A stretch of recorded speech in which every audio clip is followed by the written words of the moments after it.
Assalamualaikum, berjumpa lagi dengan Fauzi. Saat ini saya berada di Viranda Grape, sebuah cafe resto dan pembibitan anggur.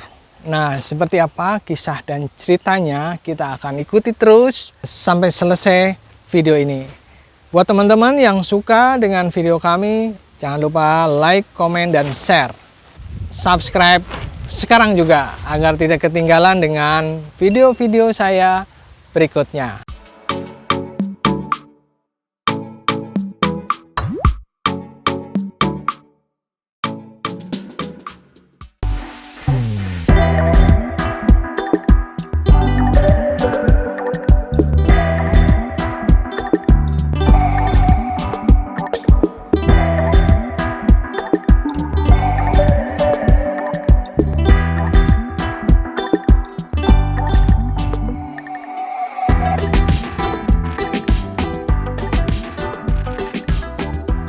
Assalamualaikum warahmatullahi wabarakatuh.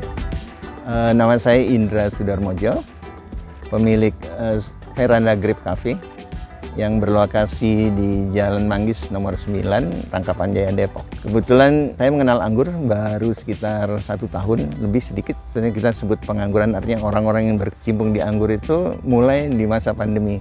Karena mereka buka-buka YouTube dan kemudian mendapatkan ide atau inspirasi untuk menanam anggur, termasuk saya.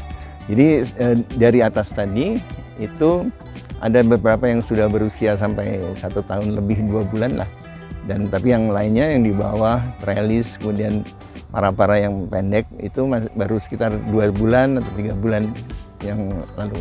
Dan sambil berjalannya waktu, ternyata hobi anggur ini ada nilai ekonomisnya.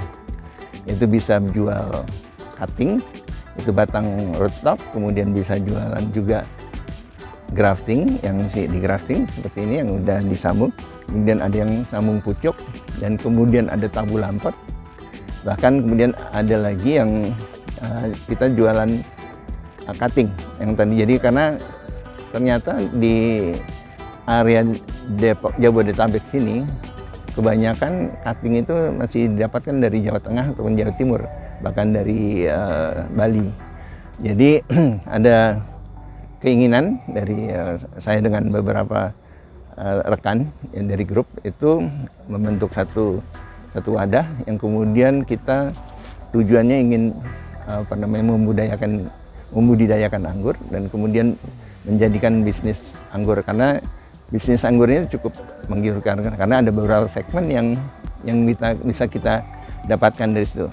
Bahkan sudah ada beberapa juga yang minta untuk mengembunkan lahan kosongnya, yang kemudian kita ada MOU, yang kemudian ada package-nya lah gitu, yang kalau mengembunkan beli putus, kemudian kita hanya melakukan perawatan sampai ada anggur yang bisa mereka konsumsi. Kemudian ada juga yang bentuknya kerjasama, yang mana kita ingin menanam bibit di sana, dan kemudian mereka yang melakukan perawatan dan juga melakukan pemupukan lahan, dan artinya prasarana dan sarana mereka. Jadi ada beberapa segmen yang kemudian ternyata cukup menjanjikan lah. Jadi ternyata juga banyak yang sudah melakukan ini, artinya beberapa orang, individu ataupun grup yang sudah melakukan usaha budidaya anggur ini secara komersial.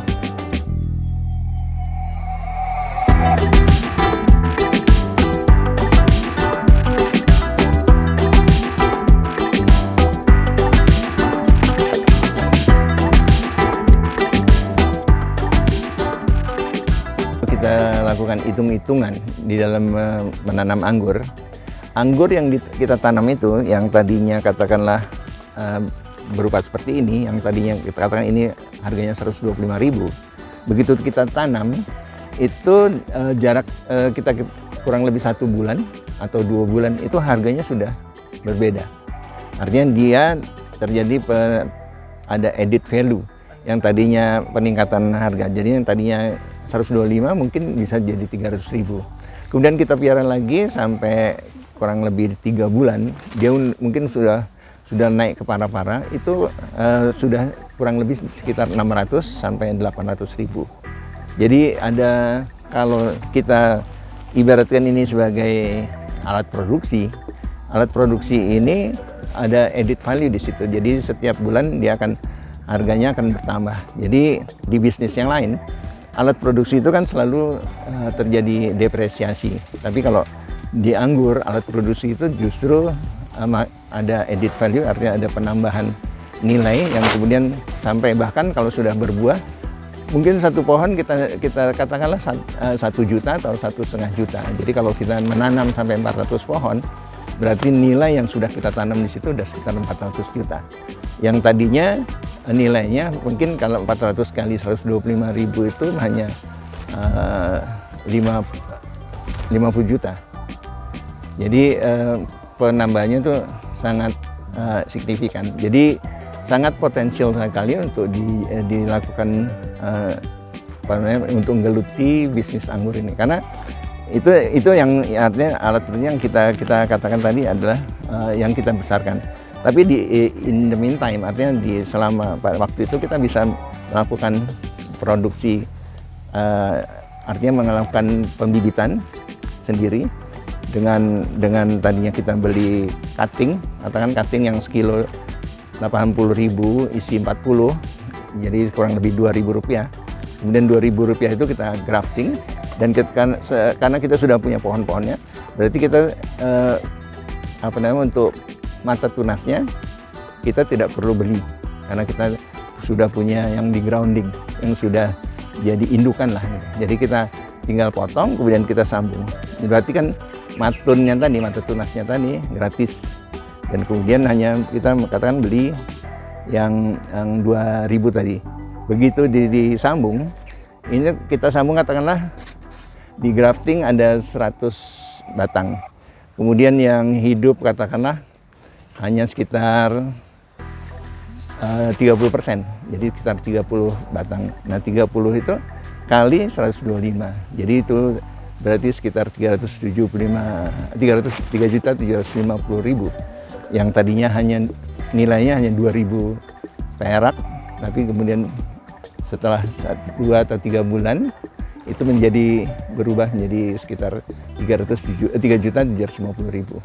Kalau 30 batang itu ya 3.750.000. Jadi itu ada untuk kalau kita melakukan grafting. Dan kalau kita juga melakukan penanaman cutting itu kita liarkan saja mungkin di pojok-pojok ruang ataupun di BRC yang kita rambatkan kemudian kita liarkan. Itu juga 1 kilonya bisa sekitar 80 sampai 100.000. Apalagi kalau variannya itu varian rootstock yang import tadi, seperti ada Kober dan ada beberapa yang lain varian yang memang harganya masih lumayan tinggi. Jadi ada beberapa segmen income lah yang bisa diproyeksikan. Jadi setelah saya hitung-hitung, karena saya pernah melakukan ilustrasi, melakukan PNL, jadi profit and loss statement. Kemudian ternyata BEP-nya itu tidak sampai 2 bulan secara hitung-hitungan. Jadi kalau semuanya artinya sasarannya tepat, artinya sasarannya memang dan itu ada yang artinya itu bukan optimis tapi juga bukan pesimis. Jadi ini in the middle, karena ada sasaran yang mungkin optimis sekali, tapi ada sasaran yang pesimis. Jadi kalau dihitung-hitung sekitar hampir tidak sampai 2 bulan itu BEP. Karena yang kita tanam atau kita keluarkan itu kecil sekali. Apalagi kalau tanaman itu masih tanaman baru, itu pemupukannya juga tidak banyak, kemudian penyemprotannya juga tidak banyak. Jadi secara cost itu rendah. Kemudian juga paling perawatan itu kita membutuhkan hanya 1 atau 2 tenaga kerja yang kalau dihitung paling hanya katakanlah UMR 3 juta per orang. Dan itu kalau kita nanam sekitar 400 paling 2 orang cukup.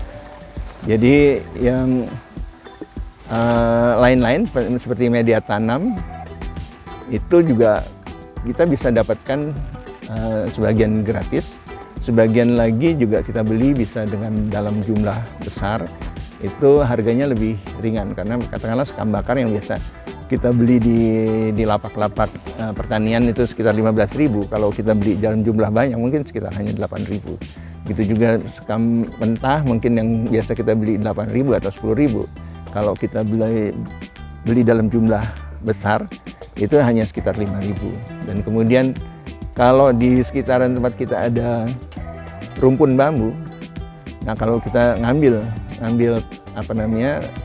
pupuk atau akar bambunya atau humus bambu di bawahnya, itu boleh dibilang praktis gratis. Jadi kalau ada lahan yang kemudian di situ sudah ada rumpun bambu di sekitarnya, berarti kita sudah dapatkan ada media tanam yang gratis di situ.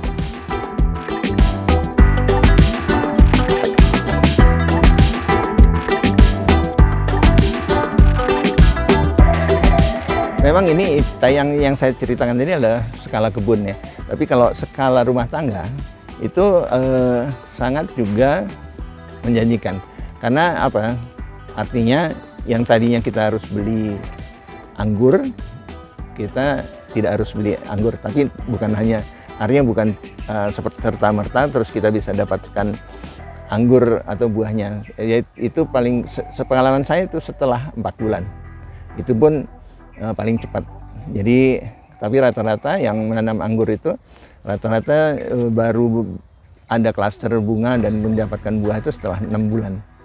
Jadi cukup menjanjikan karena setiap rumah, kalau rumah tangga yang tadinya katakanlah ditanam rambutan, ditanam belimbing atau tanaman-tanaman lain yang baru 1 tahun atau 2 tahun bahkan 3 tahun baru berbuah dan tidak seberapa buahnya. Tapi kalau begitu nanam anggur itu termasuk singkat dan value money-nya itu masih tinggi, karena kalau kita beli itu mungkin sekitar 50 sampai 100 ribu. Dan seperti yang dilakukan di Jogja itu ada yang namanya petik anggur di kebun anggur yang sudah dikebunkan itu 1 kilonya bahkan 100.000, dan orang tidak merasa mahal karena mereka datang ke situ dan kemudian metik anggur. Jadi sensasi metik sendiri itu ada nilai tambahan di situ.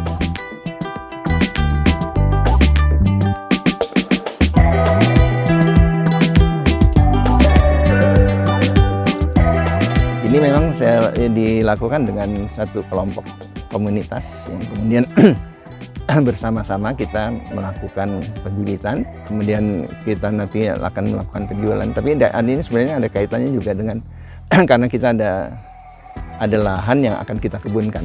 Jadi kita butuh bibit. Kalau bibit itu kita beli berarti kan nilainya terlalu tinggi. Jadi mendingan kita buat sendiri. Yang tadi nilainya hanya dari 2.000 perak batangnya, kemudian entris kadang-kadang kita beli, dan entris yang ada di sekitar kebun saya ini bisa dipotong dan bisa ditambung.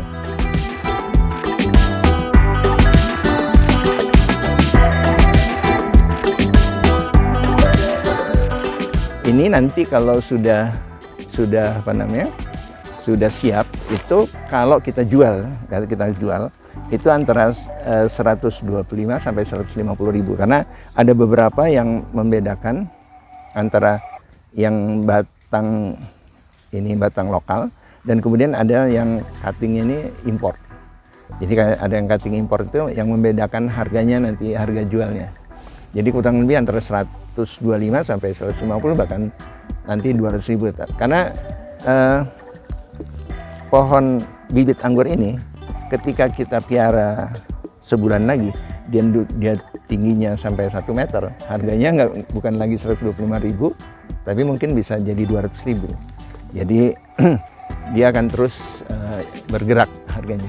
Jadi itu yang skala rumah tangga pun, artinya di kebun yang tadinya punya 4 atau 5 pohon, kemudian belajar grafting, karena kita juga nanti akan melakukan pelatihan atau budidaya anggur. Kita akan punya jadi dengan penyuluh yang dari grup kita juga, dari senior yang sudah lama dan sudah paham banget mengenai anggur. Itu akan melakukan pelatihan, dan sudah ada banyak yang ini menanyakan, dan tapi kita sedang melakukan menyiapkan modul-modulnya dan kemudian materinya yang nanti itu bisa di launch juga nanti untuk dilakukan karena banyak juga ternyata yang berminat, dan kita sudah punya lokasi tempat untuk pelatihan, jadi nanti bisa melatih banyak orang yang kemudian nanti kalau mereka kalkulasi paling tidak yang kalau mereka menanam sendiri bahwa nanti nggak perlu beli anggur lagi, dan ada nilai tambah yang membanggakan kalau kemarin ada beberapa juga yang mengatakan, Pak, nanti kalau ini saya tanam di rumah dan kemudian saya udah mulai ada buahnya, alangkah indah dan bangganya atau proudnya, atau kita ngundang kemudian dia ngopi-ngopi di bawah tapi di atasnya ada tanaman anggur. Dan memang itulah banyakkan tujuan skala rumah yang kalau dari mereka yang ingin nanam anggur. Karena yang saya lakukan di sini juga itu banyak yang datang dan kemudian itu dijadikan back spot atau untuk ambil foto.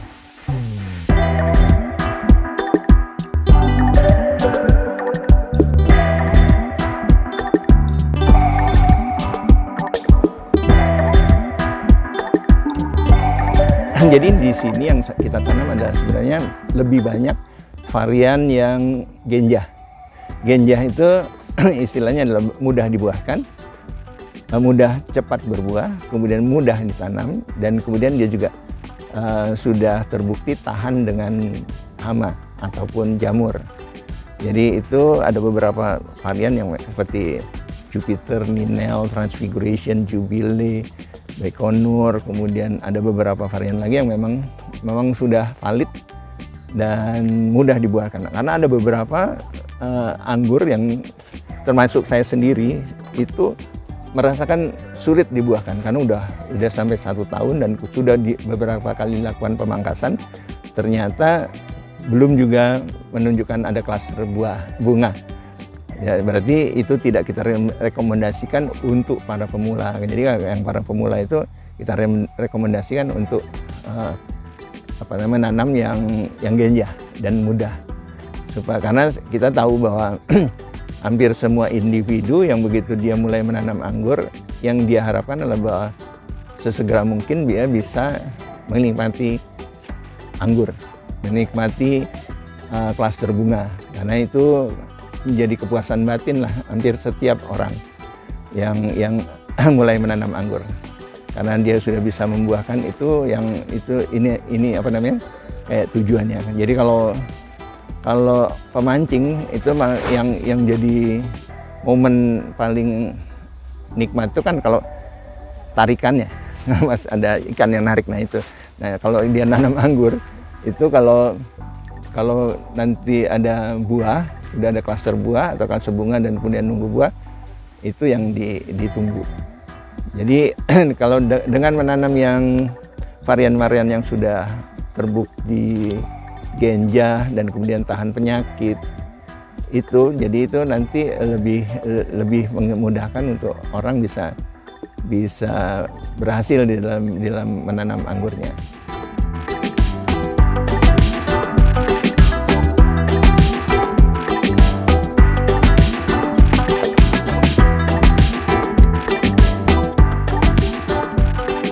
Untuk para pemula yang ingin menanam anggur, pertama-tama harus punya passion, punya ketertarikan menanam.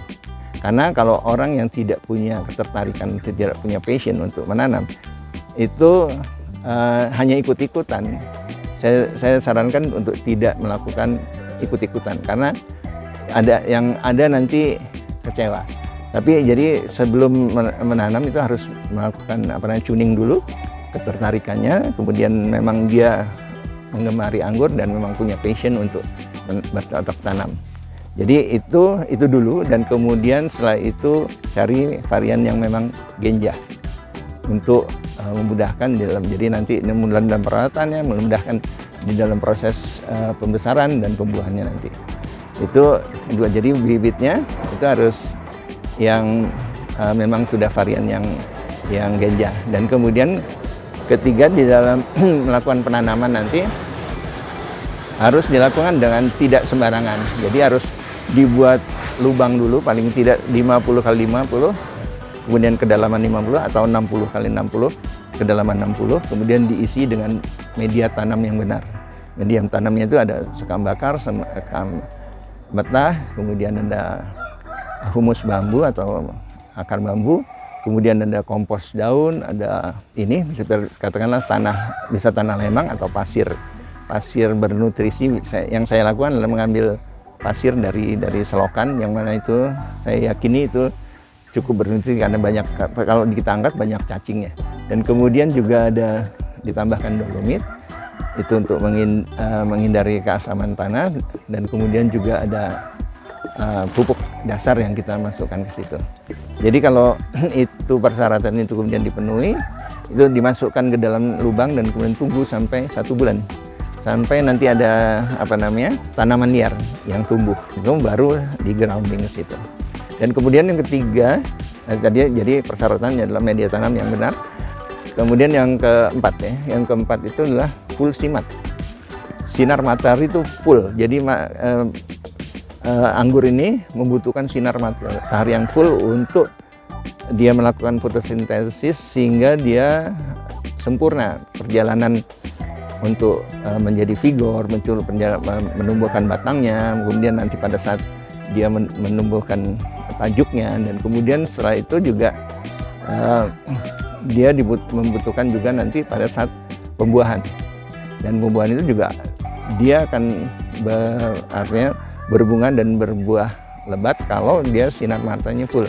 Karena kalau dia kena naungan, katakanlah dia hanya kena matahari di jam 11 dan kemudian hanya 3 jam, kemudian kena naungan lagi, itu sebaiknya jangan dilakukan, karena jangan ditanam di lokasi yang seperti itu, karena kejadiannya nanti akan tidak seperti yang diharapkan.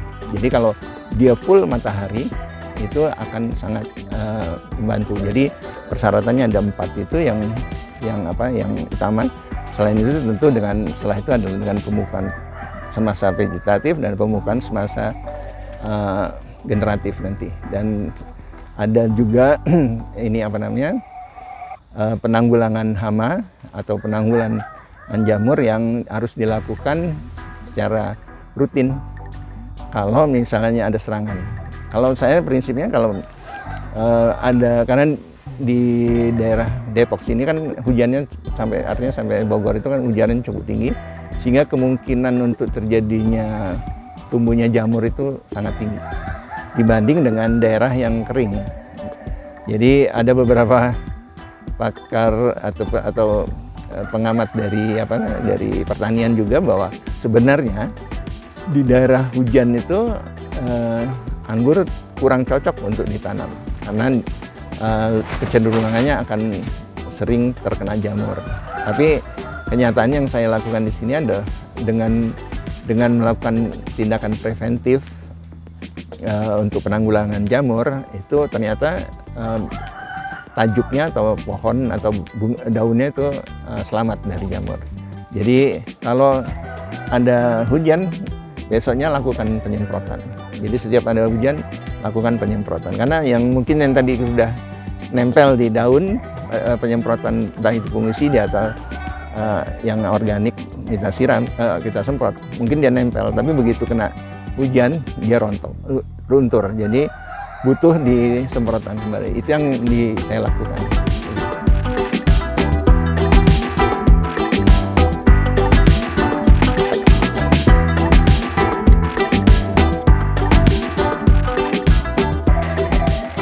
Kalau di kalangan anggur, saya itu pemula, jadi masih boleh dibilang karena hanya baru 1 tahun, sedangkan yang lain sudah ada 5 atau 6 tahun bahkan lebih. Buat yang pemula seperti saya, artinya yang tadi harus passionnya dulu, dan kemudian tanaman anggur ini punya potensi ekonomis. Jadi kalau yang muda-muda ingin masuk ke dalam dunia anggur kalau nantinya juga, karena banyak yang tadinya hobi kemudian menjadi pembibit dan kemudian menjadi seller juga, dan sebagian banyak juga yang menggeluti ini kemudian menjadi penanaman anggur ini menjadi bisnisnya yang cukup menggiurkan lah, karena BEP-nya cepat dan kemudian dia mudah, sebenarnya katakan dibilang mudah ditanam tapi tidak gampang karena yaitu ada beberapa prasyarat yang bisa menghalangi kesuksesan menanam anggur.